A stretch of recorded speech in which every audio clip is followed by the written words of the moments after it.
तो हम लोग देखते हैं अंतर्जात बल को। तो अंतर्जात बल किसे कहा जाता है? अंतर्जात बल पृथ्वी के अंदर उत्पन्न होने वाली बल है। यानी कि आज से आप याद रख लीजिए कि जब भी अंतर्जात बल की बात होगी ना, तो धरती के अंदर होती है, धरती के अंदर से उत्पन्न होती है। और जब उत्पन्न होती है ना, वो अपना ताकत लगाता है तो धरती के ऊपर एकदम तबाही ला देता है।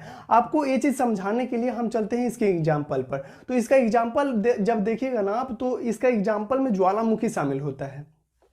ज्वालामुखी को आप देखिएगा तो सोया हुआ रहेगा, सोया हुआ रहेगा, इनएक्टिव रहेगा, अचानक से अपना रौद्र रूप ले लेगा, आग का विस्फोट करने लगेगा। तो आप देखते होंगे कि ज्वालामुखी के साइड में ना इंसान अपना घर नहीं बनाते हैं ना, तो कोई ठीक नहीं रहेगा कि कब उधिया जाएगा और उस इंसान की अंतिम संस्कार कर देगा। आप देखिए यहाँ पर ज्वालामुखी एकदम रौद्र रूप ले चुकी है। अब इसका नेक्स्ट एग्जाम्पल पर चलते हैं ना अंतर्जातीय बल का, तो वो होता है भूकंप। भूकंप भी पृथ्वी के अंदर ही उत्पन्न होती है, जिसकी वजह से वो भी अंतर्जातीय बल का उदाहरण है। वो देखिएगा ना तो नीचे रहेगा, नीचे रहेगा, जब अपन एकदम रौद्र रूप धारण करेगा, अपन ताकत लगाएगा, झटका देगा, तो पृथ्वी के ऊपर तक महसूस होता है। और ऊपर ही सिर्फ महसूस ही नहीं होता है, जहां पर भूकंप आती है ना वहां का सिस्टम हिला के रख देता है। आप देखिए मेरे पीछे इन बिल्डिंगों को एकदम भूकंप आकर तहस नहस करके रख दिया है।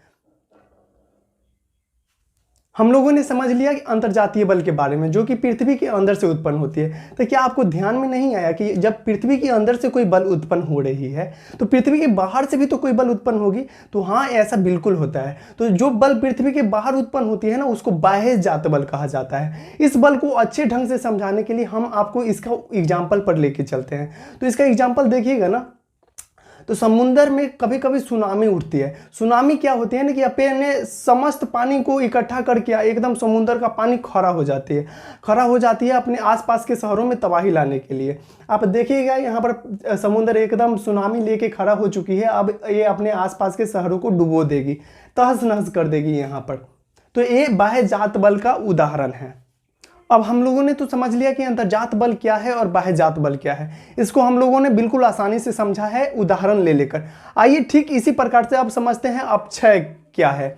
अपक्षय को अंग्रेजी में वेदरिंग कहा जाता है। किसी चट्टान का टूटना या फूटना वेदरिंग कहलाता है, या किसी भी चीज का टूटना फूटना वेदरिंग कहलाता है। ये चट्टान कई प्रकार से टूटते हैं। जैसे देखिए, किसी पहाड़वा के ऊपर चट्टान है ना, और नीचे से सड़कवा जा रही है, तो ये चट्टानवा जब गिरेगा तब तो सड़कवा को ये खुदे फूटेगा भी, साथ में सड़कवा को भी ले जाएगा। जैसे आप इस इमेज में देखिए, चट्टान गिरा, एकदम तहस नहस कर दिया, रोड बच गया है यहाँ पर। अब आगे देखते हैं, तो जब पहाड़ के बगल में देखिएगा ना तो बड़े बड़े चट्टान होते हैं, और चट्टान में ना कुछ छिद्र होते हैं, उसमें लंबा सा चिरा हुआ देखिएगा। तो जब बरसात होती है ना तो उसमें पानी भर जाती है, और अगर गर्मी का दिन है तो ठीक ही है, पानी आवाज सूख ही जाएगा। लेकिन अगर ठंडा का दिन है ना तो वही पानी बर्फ बन जाएगी, और बर्फ बनकर धीरे धीरे चट्टान को टघेलेगी, और इस प्रकार चट्टान टूट जाएगी। ये भी अपक्षय का एक उदाहरण है। आप इसको इस इमेज को देखकर बेहतरीन ढंग से समझ सकते हैं। देखिए इस इमेज को।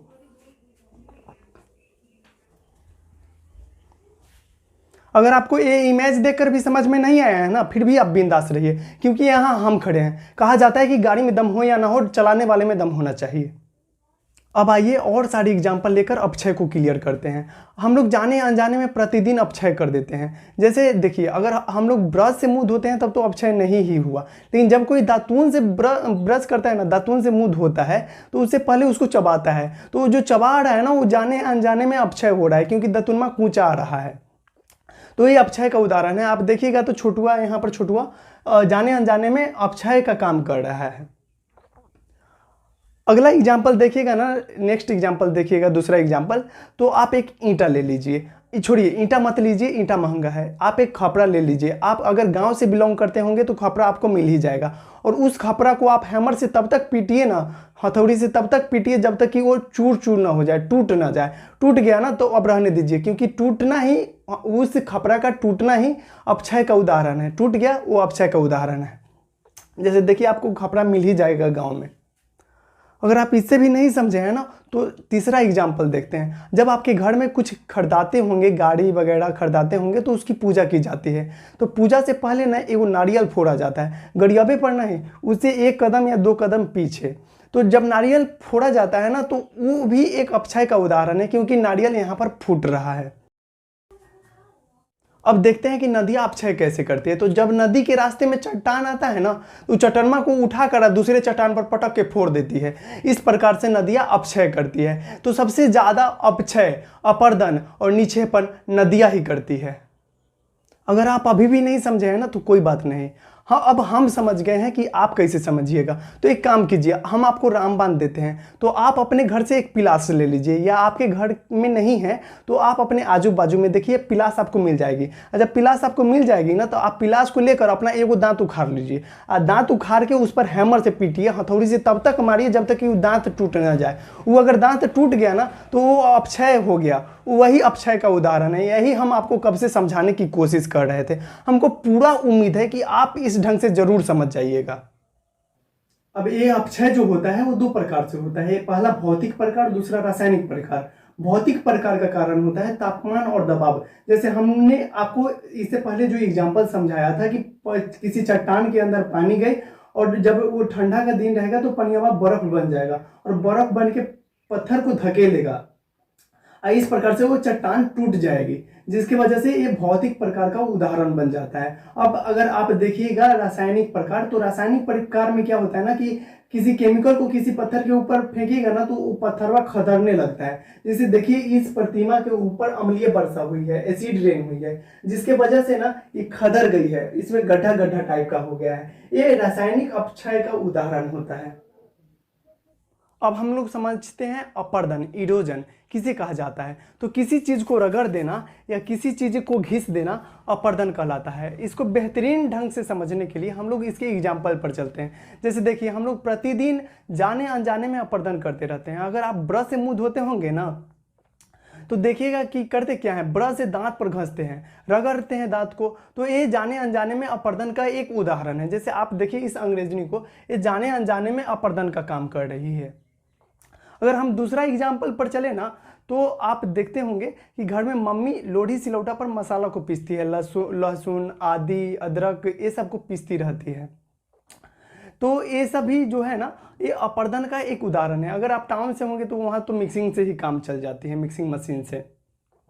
अगर इसका आप तीसरा उदाहरण देखिएगा, तो आप देखिएगा कि आपके घरों में गाड़ियाँ वगैरह होंगी, जैसे बाइक होंगे, कार होंगे, तो जाने अनजाने में उसमें स्क्रैच आ जाती है। स्क्रैच कब आती है? जब आपकी गाड़ी किसी दूसरे चीज़ से रगड़ खाती है।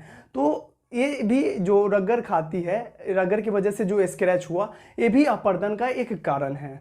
लेकिन यहाँ पर हम लोग बात कर रहे हैं मिट्टी के अपरदन के बारे में। तो देखते हैं कि मिट्टी का अपरदन सबसे ज़्यादा कौन करता है। तो मिट्टी का अपरदन सबसे ज़्यादा नदियाँ करती है, क्योंकि जब नदियाँ चलती है ना, तो अपने साथ मिट्टी को खदरई चलती है, ले जाती है अपने से नीचा, मिट्टी को खनई चलती है, अगल बगल से खखुराई चलती है मिट्टी को, जिस वजह से नदियाँ सबसे ज़्यादा मिट्टी का अपरदन करती है। हालांकि हवा भी अपरदन करती है मिट्टी का। जैसे देखिए यहाँ पर एक पेड़ है, इस पेड़ का जड़ी देखिएगा ना, तो ऐसा थोड़ी है कि जब ये पेड़ हुआ होगा शुरुआती दौर में तो ये पेड़ अपन जड़ी बाहर फेंका होगा, नहीं, ऐसा नहीं है। यहाँ की जो पेड़ है ना, वो अपना जमीन के अंदर ही जड़ फेंका होगा, लेकिन यहाँ की मिट्टी फुल्लुक होने की वजह से यहाँ पर हवा ने मिट्टी का अपरदन कर दिया है, धीरे धीरे धीरे यहाँ से मिट्टी को उड़ा ले गया है।